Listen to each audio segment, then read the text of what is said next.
It's me, Jury Fates. Welcome again to episode 2 of the Project Untote series I'm doing. This episode is going to be going over Assault, the Assault class and everything for the classes and all that breakdown stuff. Now, last video did well enough to where I'm going to make this a, standalone series and all that. I will be putting this in a playlist for you guys to watch and enjoy.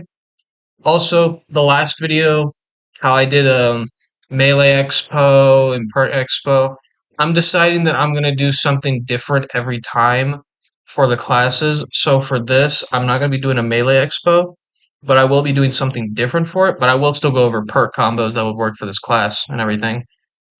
Just keep in mind this is subjective. So if more perks or the meta or more perks, more items get added, um, maybe I could do a revamp or anything, but for the most part, this is going to be a very baseline video of going over the class and what it's meant to do.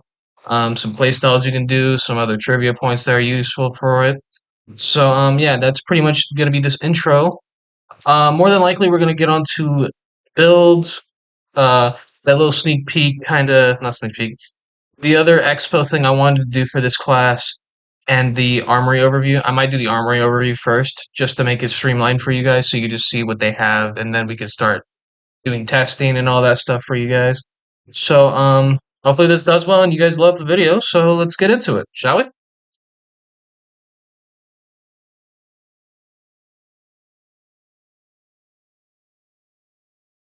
Alright, so this is the armory for the assault class. We're going to be going over all the nations. First we're going to start with the United States.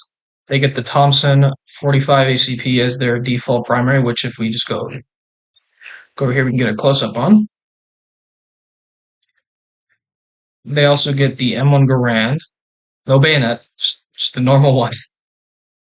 The grease gun, which is slower rate of fire, but reloads way quicker and the handle's better. Trench gun, it's a shotgun. I don't really need to explain this to you guys. The BAR, fully automatic rifle, same damage model as the M1 Garand because of the cartridge, except that it has a detachable magazine, so reckless reload works with this. But it can also can run out of ammo fast if you don't know what you're doing. Sawed off, which is a sawed off shotgun. I don't really see people using this anymore, but it's still a good weapon if you decide to use it. And the auto fire shotgun, it is a semi-auto shotgun. It's it does it's more accurate than trench gun, but it holds like one less round in it. Fast rate of fire though. For the British, we have the Sten gun, which if I just go over here for you guys, Sten Mark II. It's not. It may not be as reliable as the U.S. counterparts, but it's still really good. It's a really good weapon to use.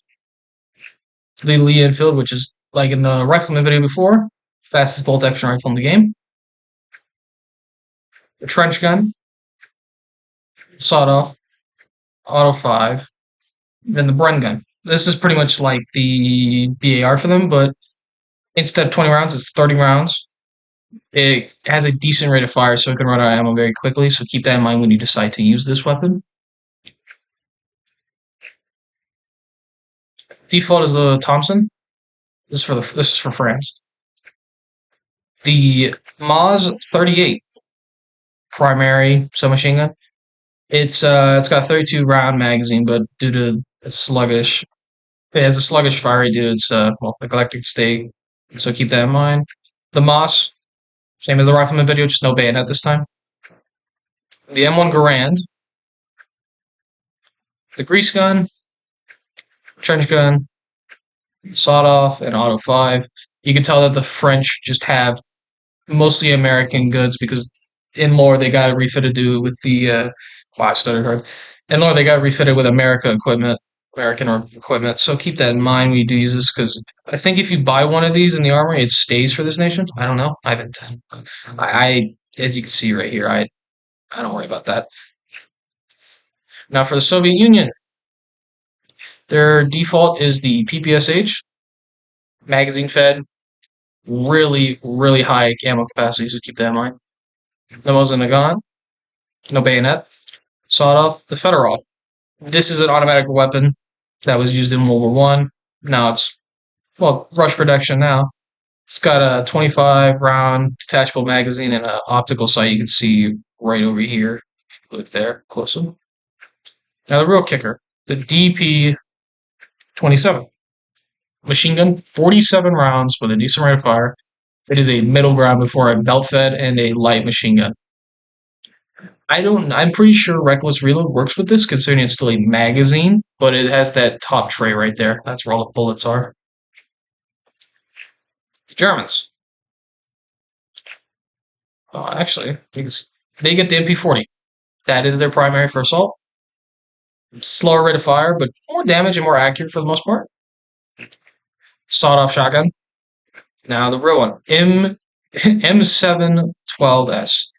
It is the machine and pistol, but they fitted it with a stock for better recoil control. So, in theory, if you go to your secondary, you can have two of them. But I decided not to do it because I want my pistol to hit harder. STG-44. Volume fire. It's an assault rifle. Volume fire with submachine gun, but it hits as hard as a bolt action rifle. So these guns are the most expensive guns in the game as of right now. So keep that in mind. Paratrooper magazine, 20 rounds, has a really good stopping power, and it's fully automatic. Japan gets the Type 100 as a default for the assault. It's not as accurate, but it fires quick. So keep that in mind if you do decide to use it. Arasaka with bayonet, because Japan gets bayonets. Sawed-off shotgun, and the Type 99, which is a workhorse. It is a new and powerful 7.7 x 58 millimeter Arasaka cartridge. Packs a serious punch from the Type 92, but downside is it comes with using magazines. So keep that in mind when you do decide to use it. Now, the secondary does not change. The only downside is it doesn't have a grenade bag. So we're not going to go over that. Or melee. Melee's the same. But equipment is where we really get into it. For the most part, all the nations besides Soviet Union and Germany have just these three options. Actually, one nation has a unique melee weapon, but we'll get to that when we get to it. The survival kit. It is a waterproof tin containing one refill of ammo and pre-rolled medicated bandages, which heal you faster than standard. So keep that in mind. You have to place it before you can use it. You can't just open it and be good, and you have to place it down. Quick webbing release. It's just modifications to your webbing. It's grease buttons. It pretty much just allows you to grab new mags and reload faster past the 25 reload speed. And I'm pretty sure this stacks with Reckless Reload. We're going to do testing about that so you guys can get a definitive answer. And the bait grenade. I like the grenade, but I think it should be a rifleman exclusive personally. But I do appreciate them trying to give more incentivizing to other nations. As you can see, it stays the same throughout these. The Soviet Union get the Molotov cocktail too. Just keep that in mind. The Germans get the splintering, whatever. I used to do testing. It is a bigger boom than the standard hand grenade. So keep that in mind when you decide to use this. Now, as you can see, this isn't changed, but if we go to melee, let me just scroll right here. The lunge mine. Japan gets a unique lunge mine for assault. I don't know if they get it for demo. I haven't checked. But can be used to bludgeon. But a fully charged hit will set the charge. Thankfully, since it's shape, it won't hurt you, but it will knock you off your feet. So if you need to kill, let's say like a heavy gunner, flamer, or just something in general, maybe even a tank. I haven't tested those tanks since tanks don't show up with Japan. Hit them with a fully charged one. It'll explode. Probably make a concussive blast for all the other zombies in the area. So keep that in mind when you decide to use this. Special primarily has not changed for any of them, except you can equip the TNT charge. For assault, you could be like a fast runner and put TNT on stuff and help out the demolitionists against tanks, structures, or anything else. Now, I know what you're thinking. What should I usually run when it comes to primaries and everything? Mostly it's up to your playstyle, but if you decide to use a combination of perks, which we will get into later, I would suggest magazine-fed guns, primarily submachine guns or assault rifles or even LMGs to counteract most of this, because these are all... And the British only have two options. They have the Bren and the Sten for the Reckless Reload perk, considering you can see all these other guns are shell-fed or old or stripper clip-fed. Now, the old Reckless Reload used to just increase reload speed for any gun, with the downside of losing the extra ammo. But since that didn't work with shotguns, they reworked it for magazine-fed only. Because I won't lie, sawed-off shotgun with the Reckless Reload, the old one, and the quick revving release, it would be like a 2 second reload, full shells. So I can see where they patched that. We're gonna get into the firing test now, or the reload test for you guys now as we get into it. So let's hop right into that, shall we? Hey, editing jury here. I forgot to mention that the Soviet Union also gets the option of an actual armor piece for assault class. That's on me. I forgot because it slows you down and makes you waste more stamina. So I don't really use it on assault. But if you prefer to be a careful little guy, you can buy the armor piece for the Soviet Union. It's only for them. They also have it on demo and engineer. So keep that in mind when you do buy it because you'll have it for the rest of the. You'll have it on those classes too. I'm just letting y'all know. This is editing. All right. My bad. I forgot.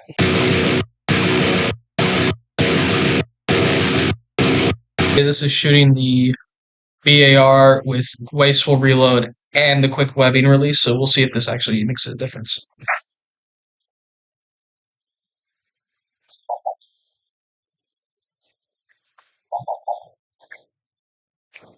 I'd say so. This is shooting the BAR with just nothing. No quick webbing release system or the perk.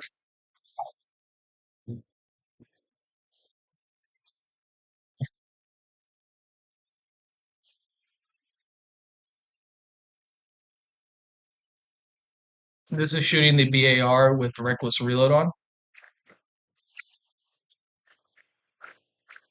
Just the perk by itself.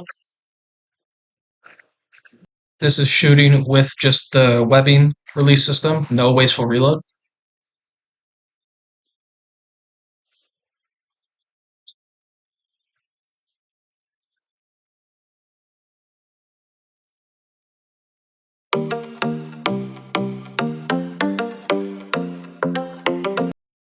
So this is the perk section right now.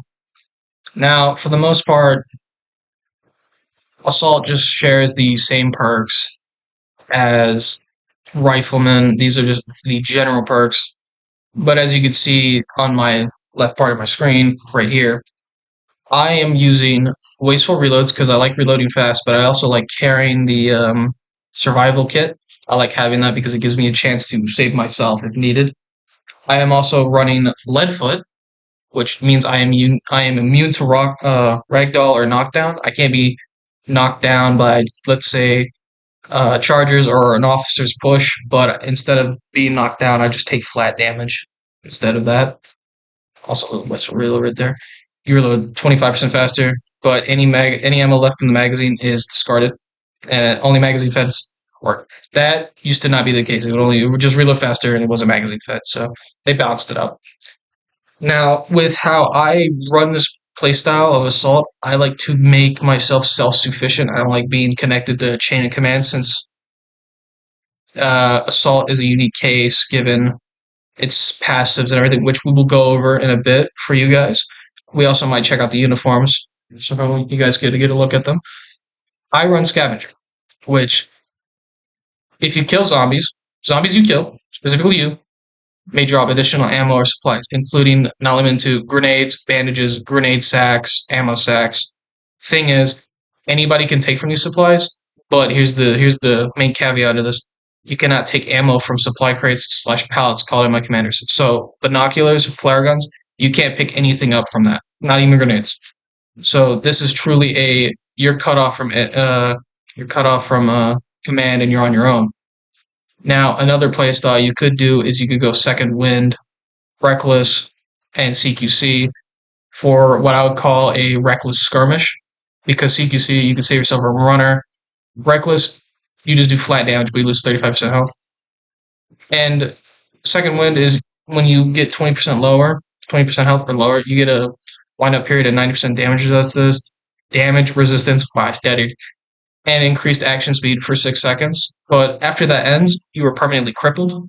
And if you get hit or like you get damaged, you may start bleeding. And it can only be triggered once per life. So keep that in mind. Now, what else could you really do? You could really make any perk with this. I just would suggest these two for this build, considering for the most part, or conduit, because for the most part, or combat stance, because assault, their whole thing is you move quick. So combat stance, Conduit, Bloodthirsty, and Dark Pack. I would not run with these because it would just be counterintuitive to the entire point of the playstyle, which is to go pretty quick and pretty much be a frontliner or a back gunner. For the most part, your job is to get in there quick, do damage, get out, quick burst with your machine gun or submachine gun, and that's the whole point of it. Okay, so we're gonna go on to my the assault passives, and then some maybe gameplay, maybe not. Depends if I can get some of assault. But for the most part, we're gonna go into the passives. All right, let's get into it, shall we?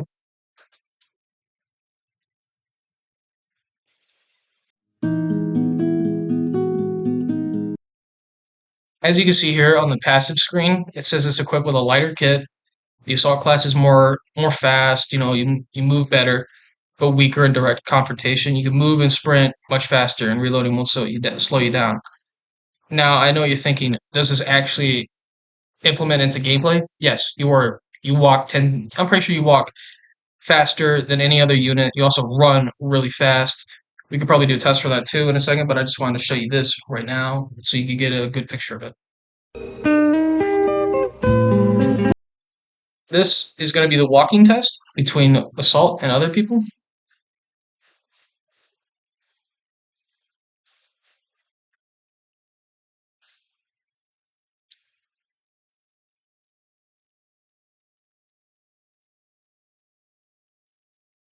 Okay, so let's test this one. Also, keep in mind that assault still has limited stamina, unlike rifleman, but this is going to be based off speed, not stamina. So just keep that in mind when we do these tests.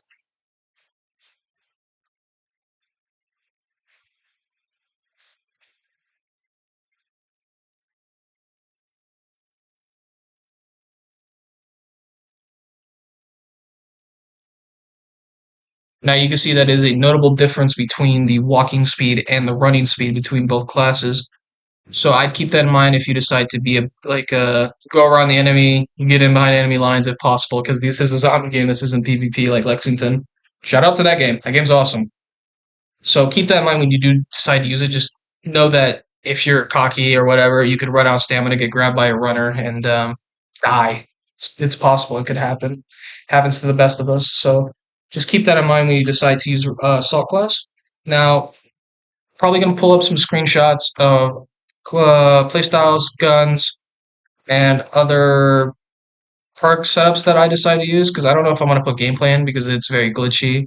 So for the most part, we're going to be keeping this a short, simple video because um, I don't want to make this a nothing burger for you guys and waste your time. So yeah, let's get on to the next segment, shall we? What about the run speed, all this other stuff? The main aspect of using the class. What should we do with that? Well, I'm happy you asked that, old McDonald or young McDonald in this case. For the most part, that is going to be up to the player's choice on how you wanted to play assault class. And we already did the speed test, the reload speed test, and the run speed and walk speed test. If you were here for it, I know you arrived late and everything, but still, you got no excuse. Um, for the most part, the way you want to play assault is going to be summed up to you, the viewer. You got to decide whether you want to play carefully, reckless, skirmish, frontal assault. It depends on your playstyle. Just keep in mind that you are a weak class by nature because assault is, like said in the passives, weaker in direct combat. So I'd keep that in mind if you decide to, well, frontline like me, a rifleman user. So always keep that in mind when you decide to play classes. Maybe you got to play differently than how you play other ones, or maybe you just got to be bullheaded enough to, well, send it. Anyway, this is probably going to be where the video ends, considering I want to keep this short and sweet, or I'm more than likely going to put some aspects of like footage, pictures of classes and ideas for you guys on the screen right now. So, or after this segment for you guys to make sure that you get as much information as you can from this and I'm not just wasting your time. Anyway, thank you for your time. So, let's get into it, shall we?